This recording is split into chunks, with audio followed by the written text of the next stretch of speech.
দোস্ত, জিন্দিগি মানে ভাত তরকারি না, ফাঙ্গাসের তেলাপিয়া না, না খামখেয়ালি না, খামখেয়ালি না। আল্লাহ বলে, বান্দা জানো আমি সারাক্ষণ তোমাকে চেয়ে থাকি, কখন জানি আমার বান্দার কি লাগে। এটা কি কোনো জিন্দিগি হলো ভাইয়া? কখনোই আল্লাহকে ডাকতে মন চায় না, এক বেলা নামাজ পড়তেও মন চায় না, কোনো দিন ফজরের নামাজ পড়তে মন চায় না, কোনো দিনও আল্লাহকে ডাকতে মন চায় না। আয় হায় হায়, এটা কি কোনো মানুষের জীবন হইল ভাইয়া? রাস্তার কুত্তার দিকে একবার তাকাইয়া দেখো, তোমার মাঝে আর তার মাঝে কোনো পার্থক্য দেখো? বেনামাজি তুমি দেখো, রাস্তার কুকুরে দেখো, তোমার সাথে তার তফাৎ কি দেখো না? বেপর্দা মহিলাকে বলো না যে বোন দেখো রাস্তার কুকুরের সাথে তফাৎ কি? বেহায়া নারীকে বলেন এক কুকুর দুর্গন্ধ ছড়ায়, বেহায়া নারী তার চাইতে বেশি দুর্গন্ধ ছড়ায়।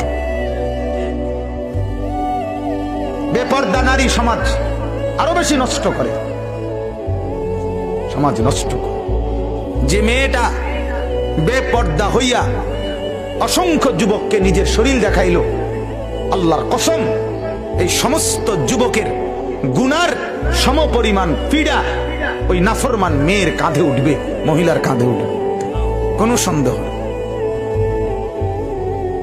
বন্ধু, আল্লাহকে যে হারিয়ে ফেলে, আখিরাতকে যে ভুলে যায়, কোরআনকে যে চেনে না, সেজদাকে যে চেনে না, খোদার কসম তার দুনিয়াতেও কোনো ইজ্জত থাকে না, আখিরাতেও কোনো সম্মান থাকে না।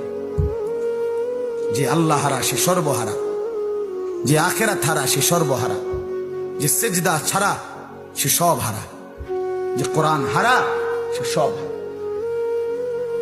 মুসলমান পরিচয় দেওয়ার পরে এই দুই নিয়ামত, আল্লাহর কোরআনের তেলাওয়াত এবং 5 ওয়াক্ত নামাজ, এই দুইটি সম্পদ। দোস্ত আমার, বন্ধু আমার, আমি এই একটা আয়াতে পড়ছি, এটাই বলতেছি এখন, এই দুইটা কথাই এখানে। এই দুইটি নিয়ামত একজন মুসলমান পরিচয় দেওয়ার পর, একজন মুমিন পরিচয় দেওয়ার পর, এই দুইটি নিয়ামত যার মধ্যে নাই, কসম আল্লাহ তার কিচ্ছু নেই, তার কাছে কিচ্ছু নাই।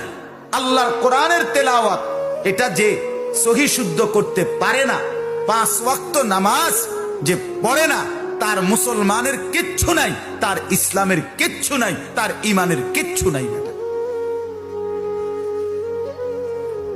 আফসোস ছাড়া হাসরের ময়দানে আর কিছুই জুটবে না।